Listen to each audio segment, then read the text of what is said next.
Hello, hello, hello. Welcome to another exciting episode of the Taoist Corner podcast. I'm your host, Patrick Stewart. This is the low voice edition. Feeling a little under the weather, a little hoarse, but we will get there. If you don't know, this is your first time watching. This is episode 19. What we do here is I work through a book called 365 Tao by Deng Ming-Dao. It is a book about relating Taoist philosophy and the religion to our more modern lifestyles. What is Taoism? Well, Taoism is an ancient philosophy that was created about 2,500 years ago in China by a legendary figure named Lao Tzu. Lao Tzu, the legend has it, was a librarian in the emperor's court, and he decided he was done with his time in life and decided to retire on the outskirts of the country. But before he could leave town, a border guard stopped him and asked him to write down words of wisdom. So he spent the night writing this book, the Tao Te Ching, 81 chapters, more like poems, little stories, words of ways to live your life. And so we're here today to discuss. Deng Ming-Dao took those 81 chapters and wrote a book about how to apply maybe lessons that might seem a little outdated on first pass, but they can be about today. So that's what we're going to do. We work through about 4 or 5 chapters every week. We're on 29% of the way through. We just crossed chapter 100. There are 365 chapters. If you're doing this correctly, you should be doing it 1 chapter per day. Of course, I don't. Because speaking of modern lives, I'm really busy. We have things to do and jobs and children in my case. So here we are. First, few announcements before we get into the chapters. As I stated last week, Project Jade is up and running. That is a new philosophy and religion, spirituality and mindfulness, all the above website, a new professional magazine that I am editing and co-running, projectjade.net every day, every weekday. We have 1 new article for you so that each writer can have their opportunity to shine. All the authors are paid and supported by the Taoist Online, which is another publication that I run that can be read at the Taoist.online. It's a Medium publication. So if you're a Medium member or you have been a Medium member in the past, I invite you to come back and read. We have about 1,000 writers, almost 1,000 writers. We'll probably have 1,000 writers by the middle of February sometime. So yeah, come on in, join, pick up a cup of coffee or whatever your drink of choice is on this fine Sunday morning, and we will get started with our chapters. And hey, if you like this live streamed version, you should check out the podcast version. What I do is I'll cut this out, we'll edit it down, and I'll release it to all major podcast networks, Apple, Spotify, all the above. Come and find it later on today. But yeah, there's a good thing about streaming and podcasting is streaming. You can mess up and say stuff that you wouldn't really want to go out to anybody else. And then, release it as a podcast. So that's what I do. Or you can do things like this and take a drink. And then go back and cut that out. Okay, here we go.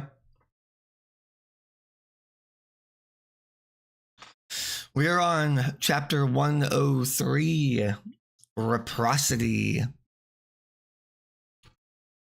Each chapter begins with a little poem and then about 1 page lesson, and then we will discuss it. Here we go. 103. Hands grasp, but also give. Mouth tastes, but also speaks. Nose breathes, but also smells. Eyes see, but also show. Ears hear, but also balance.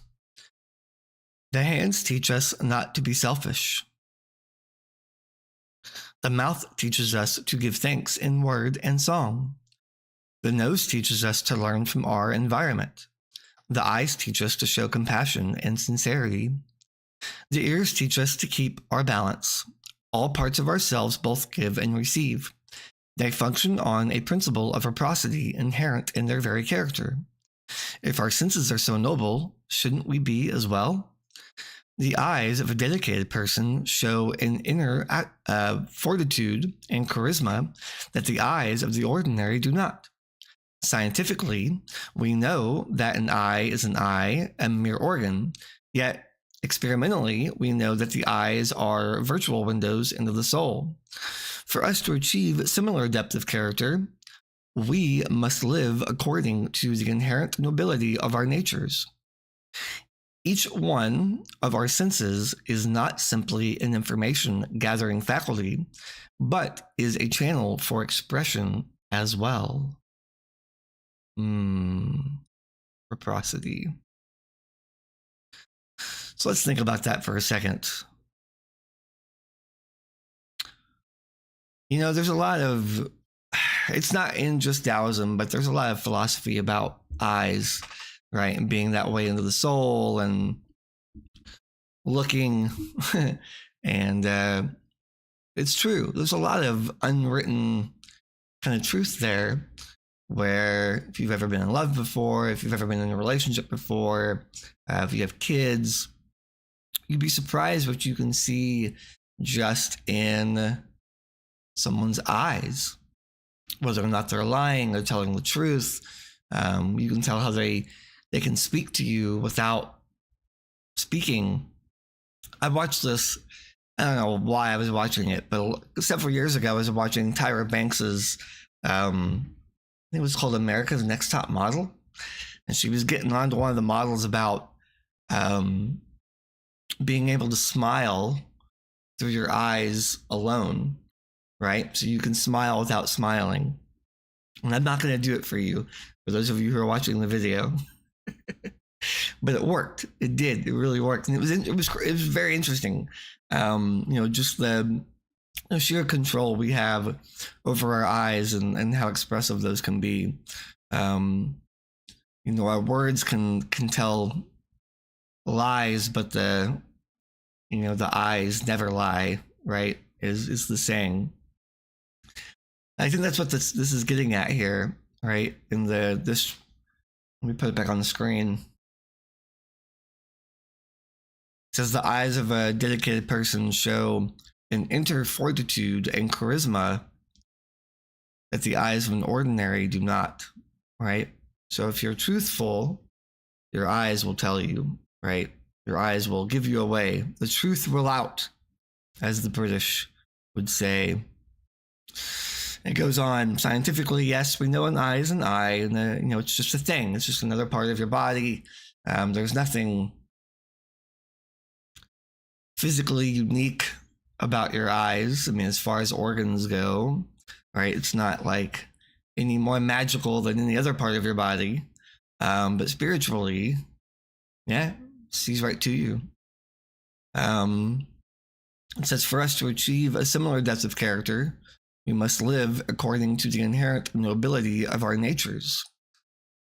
Each one of our senses is not simply an information gathering faculty, but is a channel of expression. So not only is our eyes a way to inherently give away who we are, but in a philosophical sense, so is the rest of us, right? It's that integrity, right? Integrity through everything we do. Not only in what we speak, but our thoughts and our bodies.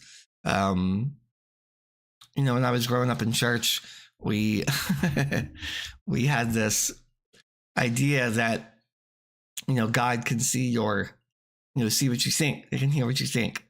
So you weren't supposed to think bad thoughts either, which really came to ahead when you find out that maybe your mind isn't something you can physically hold on to all the time. Maybe it's something that just spontaneously happens, right? But I know what they're getting at, right? Through dedication and practice and mindfulness and meditation, you can practice these focused thoughts and kind of live in this more mindful place as you go forward. And that's what this is getting at, right? That's what this chapter is really coming down to, is the inherent character of ourselves will come out when we practice our lessons, when we dedicate ourselves. This will show who we truly are, and we can get this natural version of us to come out. Taoism and these lessons and these practices, it's not about changing who you are, right? It's not about saying, well, you shouldn't be doing this and you should be doing that, and all this stuff to try and make you somehow a different person. No. I'm trying to get you to be a more truthful version of you, right? A more natural version of you. That version of you that sits in your room and when you don't speak, or like you're laying down, you're going to bed and you just have your thoughts, right? That version of you, that's you, right? That's the real Taoist you. But when you're around your job or you're around your family or your friends, you put on different hats, right? You have for me, I have my dad hat and I have my manager hat at work. I have my husband hat, right? And they're all a little different, but they don't have to be.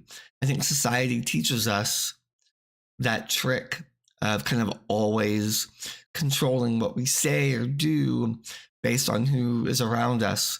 But what we learn through Taoism and what we learn through Tao Te Ching and through this 365 Tao is that there is a version of us we can share with everybody all the time. And it just takes a lot of dedication and practice to find that version of you. All right. Let's move on. Chapter 104, Readiness.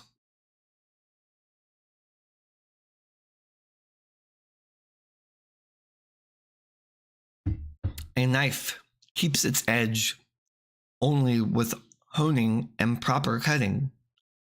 A warrior's virtue is readiness. A sage's virtue is awareness. This life is so competitive and challenging that one must remain in constant readiness for the problems and conflicts that come with each day. That is why followers of Tao meld the way of the warrior and sage. They want the courage and preparedness of the fighter, the luminous perception of the wise. Each day, they dedicate themselves to maintaining their characters and perpetuating their development. But how does one maintain one's edge without blunting? There's a fable about a king who was watching his butcher. He was amazed that the man could dismember a whole ox without much effort and without dulling his knife. Seeking to learn, the king questioned his servant, who said that his secret was to insert his knife only in the spaces between muscles, thus parting the body along its natural lines. In this way, where an ordinary butcher had to grind his blade daily, he only had to sharpen his knife once a year. From this, we can learn that we must first hone ourselves to a sharp edge, but the proper use of our talents is equally essential. We must remember to take action along the basic lines and seams of the day. If we do this, we can never be opposed for long. So the story about the ox comes from another Taoist text called Zhuangzi, which I have a copy of right here. This is the annotated graphic novel version of Zhuangzi, illustrated by C.C. Tsai and a foreword by Edward Slingerland. I highly recommend it.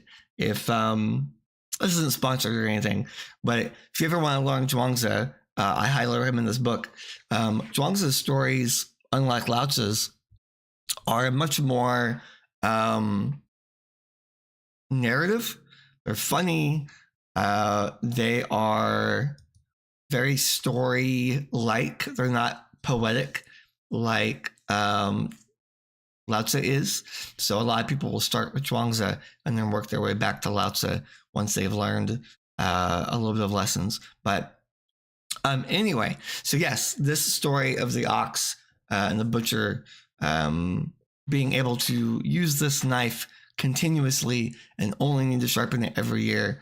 A little bit more detail that's not shared in this particular retelling of it is that the butcher goes on to explain that, an amateur butcher will sharpen his knife every day, right?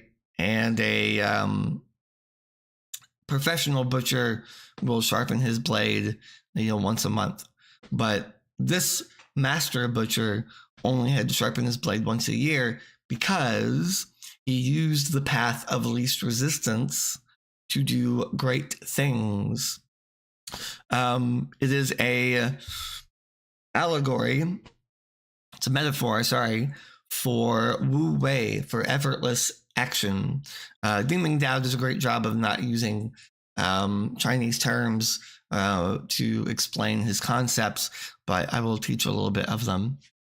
Wu Wei is an idea where you can do very talented, very traditionally difficult things, but make them not difficult instead.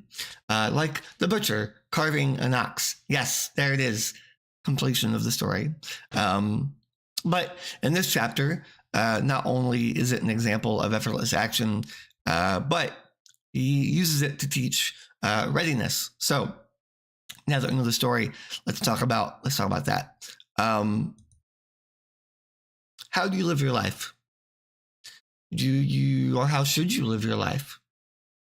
Are we supposed to live our lives just willy-nilly and just kind of let whatever happens smack us around? Are we not supposed to have goals? Are we not supposed to be prepared for problems, right? What about if we live by ourselves? Well, that's super easy, right? I can just go to work and come home and sit here and not do anything. Well, what about those who find us with responsibilities? What about our families? What about our friends? What about if we're, a manager at work? What about those guys? Am I just supposed to let them drown and just not care? No, you're supposed to be prepared. You're supposed to be ready. As a Taoist, we're not taught to just let ourselves be smacked around all the time. No, we very much are supposed to be ready. That butcher with his knife, he didn't just wake up one day and discover he was a master. No, he practiced, he dedicated, he prepared.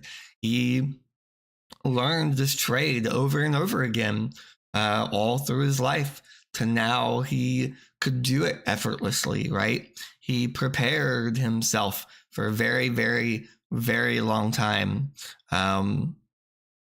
And it, I like how at the end of each chapter, it just tells you what it means.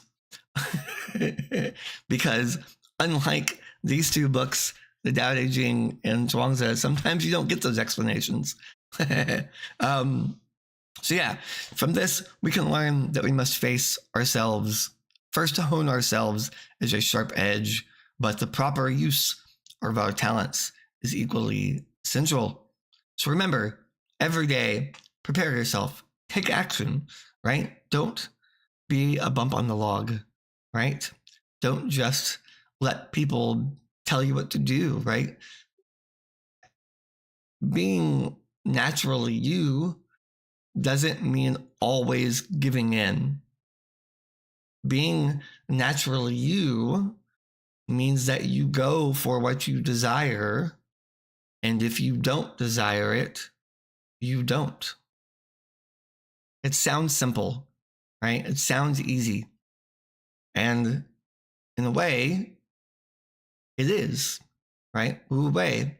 But as we just learned, it's effortless action, even though when we look at that, when someone else might look at that action, it seems very skilled. So you'll get there. We'll all get there. I'm not there, right? Don't think I'm some sort of crazy master just because I'm sitting here on this call and recording this. I'm not. So we'll get there together. Okay, let's move on. Chapter 105, Compassion. Once you've seen the face of God, you see that same face on everyone you meet. The true God has no face. The true Tao has no name. But we cannot identify with that until we are a very high level of insight. Until then, the gods with faces and the Tao with names are still more worthy of veneration and study than the illusions of the world. With long and sincere training, it is possible to see the face of God. Holiness is not about scientific objectivity. It is about a deep and clear recognition of the true nature of life. Your attitude towards your God will be different than anyone else's God. Divinity is a reflection of your own understanding. If your experience differs from others, that does not invalidate your sense of godliness. You will have no doubts after you have seen. Knowing God is the source of compassion in our lives. We realize that our separation from others is artificial. We are neither separate from other people nor from Tao. It is only our own egotism that leads us to define ourselves as individuals. In fact, a direct experience of God is a direct experience of the utter university of life. If we allow it to change our way of thinking, we will understand our essential oneness with all things. Oh boy. How does God look? Once you see God, you will see that same face on every person you meet. Okay. So let's break this one down. Have you ever listened to Alan Watts? If you don't know who Alan Watts is, I highly recommend you pick up a book or go to YouTube and find it. Find one of his speeches. Lots of his speeches are online. Alan Watts is a great philosopher, entertainer, writer, and he talked a lot about how we're all connected. He talked about what is connection, right? What is spirit? Talked about Tao a lot, actually. So let's see if I can break this down for you guys.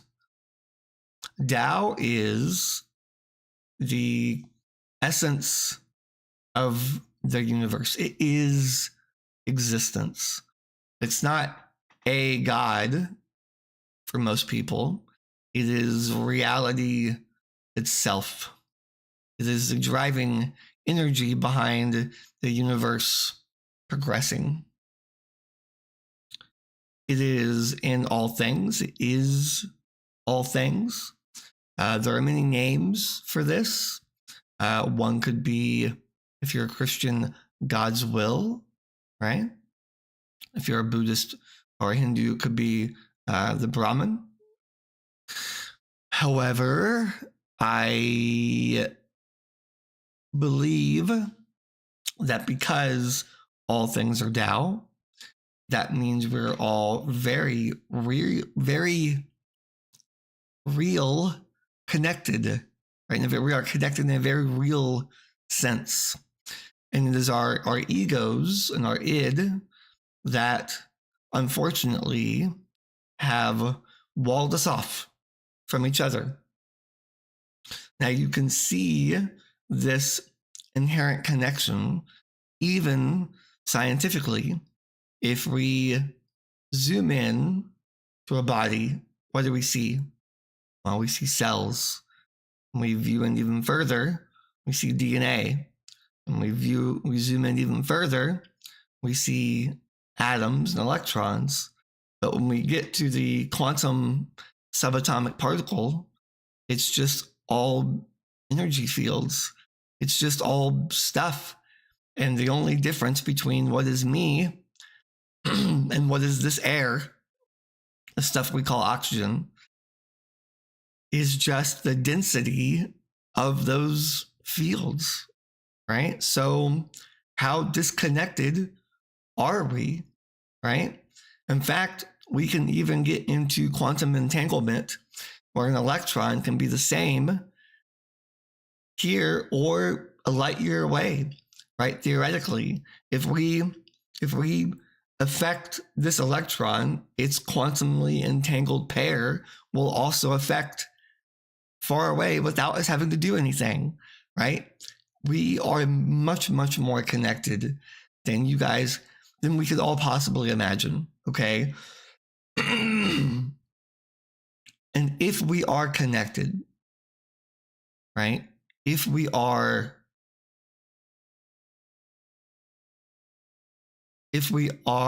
together, then don't we deserve to be compassionate to each other? I mean, do you look in the mirror and beat yourself up? Because I bet you feel bad. I bet it makes you feel like crap. I bet it makes you feel the same way when someone else does the same thing to you. Right? Why does that hurt? Well, because we are them. We see ourselves in them. And I think they see themselves in us because of this connection and the compassion that we exert to ourselves will also be shown in the way we treat other people. If we go to back to this idea of God and concepts, this concept of God is, as it says here, a source of that compassion, right? The Tao is the source of that compassion within us. And we realize, as it says, that our separation from others is artificial. We are neither separate from other people nor from Tao because, as of course, we are all Tao and Tao is all things. That's not to say we shouldn't study these external things, right? We should study these things externally because our human brains like to categorize. And I think it helps understand if we have names and break things down and try to articulate what's going on. But at the same time, it's important to remember that things are not different, that we are connected. Think of the yin yang, right? Think of it that way. The yin and the yang are separate, but not separate. There is black within the white and white within the black, and they are always rotating, always spinning, one trying to overtake the other, connected in all things, right? This chapter basically is describing the yin yang to you in a more complex way. In the Tao Te Ching, one of the chapters is the creation of the universe. You start with 1, and then from 1, 2, from 2, 3, and from 3 to 10,000 things, right? You have the Tao. From the Tao, you have 2, yin and yang. And from the yin and yang, you have 3, which is the yin yang. And then you have all things that spread from it. 10,000 things, as they used to say. All right. And to conclude, if we allow it to change our way of thinking, we will understand the essential oneness with all things. We are one. You're never alone. You're not. Even I'm not alone in this green screen, in this room, with nobody in it. I'm not alone. I have you guys, and you have me, maybe once a week, right? Or more. That's a good thing about these recordings is you can come and listen whenever you want. Or hey, we have a Discord server. You can join our Discord community and chat 24 hours a day. I'll be here. I may be asleep sometimes. But yeah, message me. Never alone. You don't have to be alone. Okay, moving on. 106. Carefree.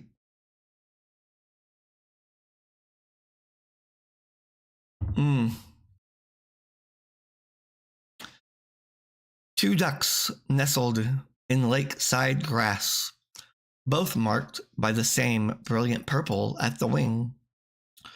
Water provides food, bath, and play. What need do they have for scholarship? Animals need no schooling. They are perfect, without any need for long instruction. They know what to do by instinct and example. Tao is always there for them. It sustains them and nurtures them. There is no need for them to be specifically aware of Tao or to study it. They have no rational consciousness to separate them from Tao. It is only humanity that constantly divorces itself from Tao. We therefore need methods of reintegration. If we could go beyond the interfering sense of the self, then we would know Tao in as constant and carefree manner as ducks. Forget learning, say those who follow Tao, but what they don't append is that you must first have learning before you can forget it. If you would be unencumbered by the weight of knowledge, then you must return to a state of deep intuitiveness. This is not the same as mere selfish behavior, just doing what you feel like doing, because your actions are likely to be directed or dictated more by lusts, obsessions, compulsions, and habits than anything natural. Only through the clarification of spiritual training, will you reach the ground of deep intuition and the freedom that it affords. Yes. Carefree. In the chat, it says, yes, we are not alone. Tao is always present. That is very comforting for this time of individualism. Indeed it is. I think we've never been so individualized. Isn't that strange? How can we be more connected than ever, yet still be so independent? Or so individualized? Maybe it was a reaction. Maybe, whether it be the internet or globalism, global economy, maybe it's a natural pushback. I talked to my mom recently, and she felt that we were losing our culture as it started to blend in with other people's culture. And in one way, it's very natural. When two cultures are exposed to each other, they will be blending and learning from each other. But when something is gained, something is lost. And that's true. Whenever I look at politics, which I don't like talking about on here, but the Tao Te Ching is a political statement, right? It is a political document by nature. In fact, it talks in great length about rulers and how to rule and how to be a king or an emperor or a leader. Knowing that you're connected is important. Not only in your daily personal life, but in the lives of others, right?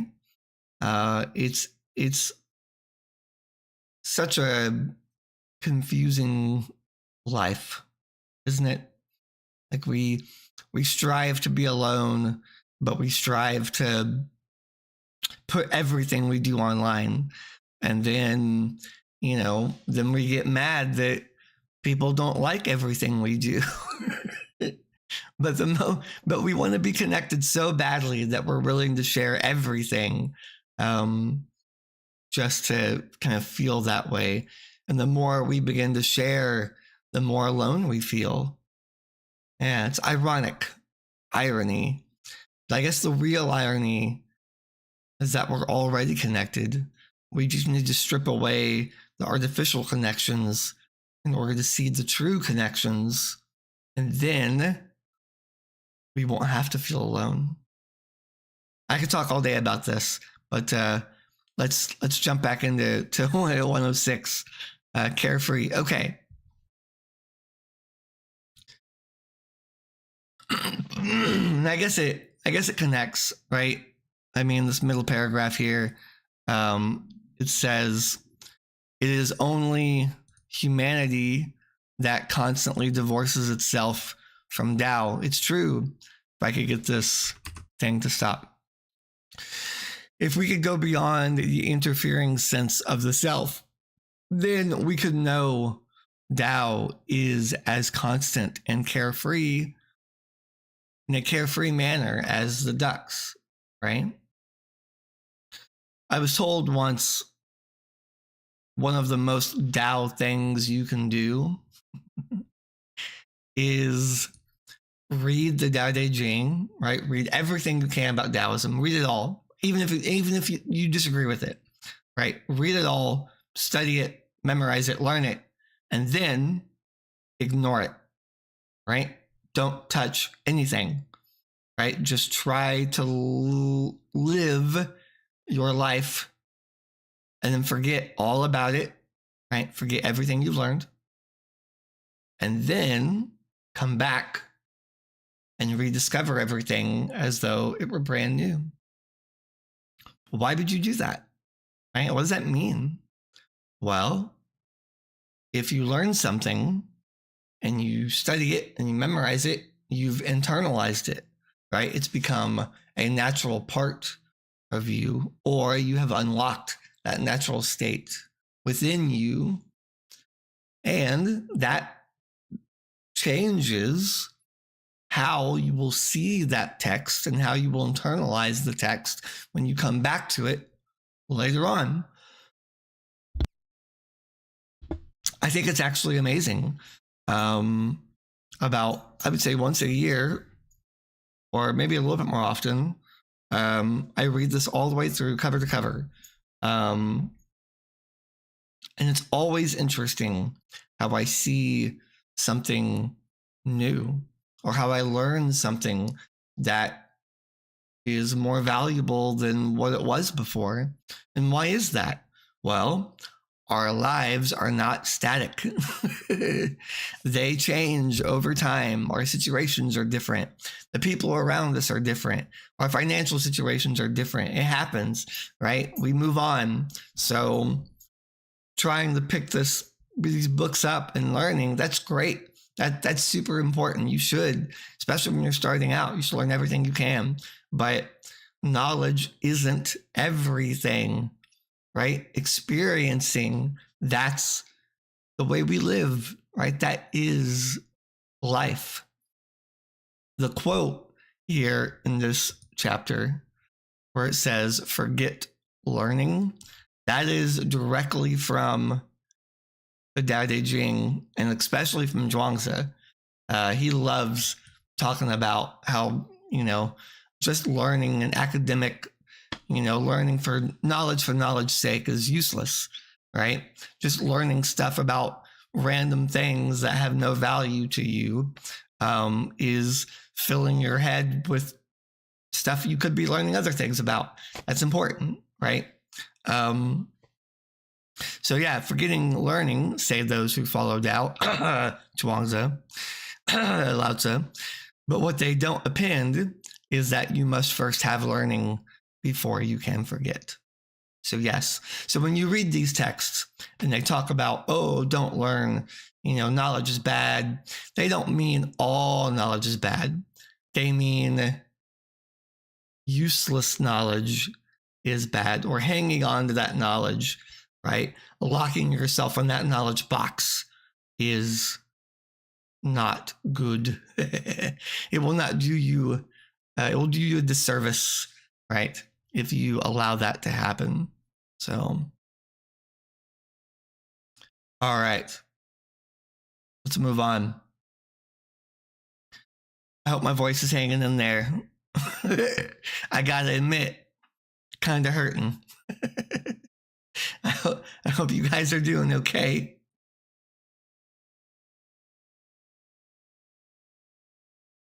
Maybe we'll do one more and we'll call it a day. 107, withdrawal. Activity is essential but exhausting, and its importance is only on the surface. Withdraw into Tao at the end of the day.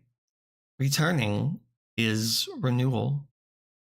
Each day is filled with activity. We rush around from meeting. We make all sorts of arrangements for the future. Such doings are important, but they are not all that there is in life.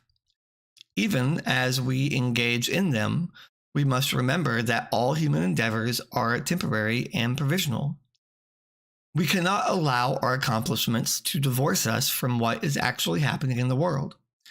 It is imperative that we withdraw to reflect upon the day's events and collect ourselves from the continuation of our path. There is no need to go to a temple, a sacred spot, or a special room. We do not need elaborate rituals. All we need is a simple and natural turning within. This is why followers of Tao always use the word returning. They recognize the necessity of activity in life, but they also recognize the need to return to Tao. And Tao is the source of all things. And in the source, one finds the renewal that one needs to go on with life. This back and forth movement between the source and the activity of life is the movement of all things. It's all connected, guys. It's all connected. And withdrawing yourself, removing yourself, while it may seem useful, actually really can't be done, right? You are connected. We're all connected. If you go live out in the woods, you're connecting visually, perhaps with the plants and the grass and the animals and the sky and the wind and the rain, but you're still connected.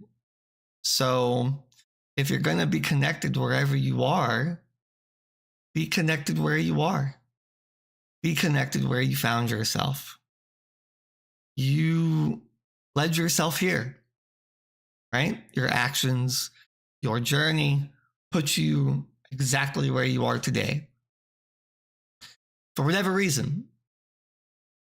So why remove yourself from where you put yourself? Some people say, well, I shouldn't be here. I wasn't supposed to be here. Really? Are you sure? Because you're here. There's no other way to do it. You can't go back, right? I was told once that worrying about yesterday is regret. Worrying about tomorrow is anxiety. So instead, focus on today. Focus on where you are, right? Feeling withdrawal is natural. Feeling that you want to withdraw is also natural. Um, a lot of philosophers will say that human emotions are bad, that you should rid yourself of these, of sadness, and you can be happy all the time, right? You can only feel happiness, which may come as a surprise if you've ever tried to rid yourself of sadness. You can't, right? Or I can't. I've never been able to, right? How do you do that? Like, isn't that struggle? Isn't that strife trying to tell yourself that a part of you is unnatural or is not good? It's me. How can parts of me be bad while parts of me be good? Like, it doesn't make any sense.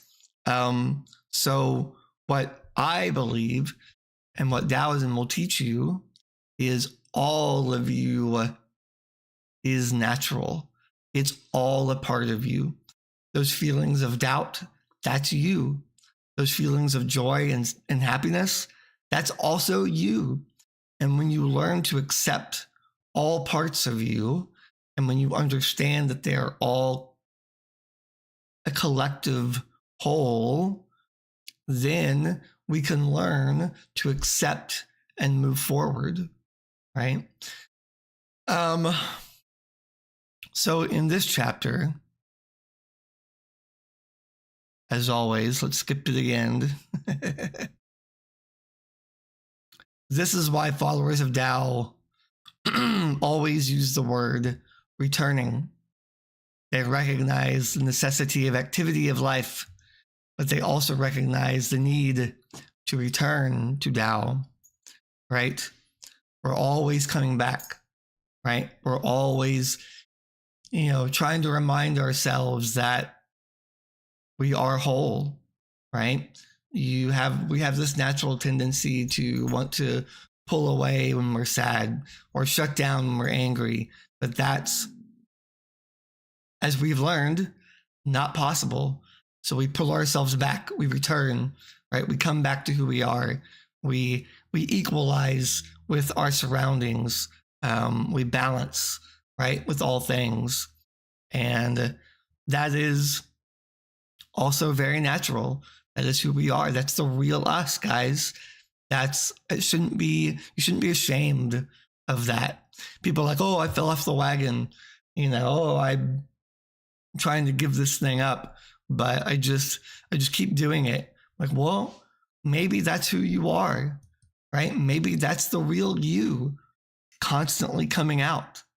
It doesn't mean you shouldn't have goals, but it's not against your natural you to want to change. But if you're constantly coming back to something and it's not destructive, if it's a harmonious act, then that is you, right? And that's how you know, is when you return, right? Always return, always come back. It's that simple sometimes. Okay, well, I'm going to shut this down. My voice is about to give out. Hopefully next week, I will be back to normal. I appreciate you all for hanging out today. As always, if you like what you hear, if you like what you see, please feel free to make donations. I give everything I receive back to the authors in tips and paying for their writing. Please check out projectjade.net, the Taoist.online. Hundreds of great and amazing articles for you to check out on both those websites. 365 Tao by Deng Ming-Dao is the book we're working towards. I highly recommend it. One chapter per day. Man, I'm just going to lose my voice at the end of the day. I know it. But thank you so much. Look for this podcast on all major podcast networks later on today, and the edited video will be up later this week. I hope you have a good week. Join me 9 a.m. next Sunday right here on YouTube, and I will see you guys later. Goodbye.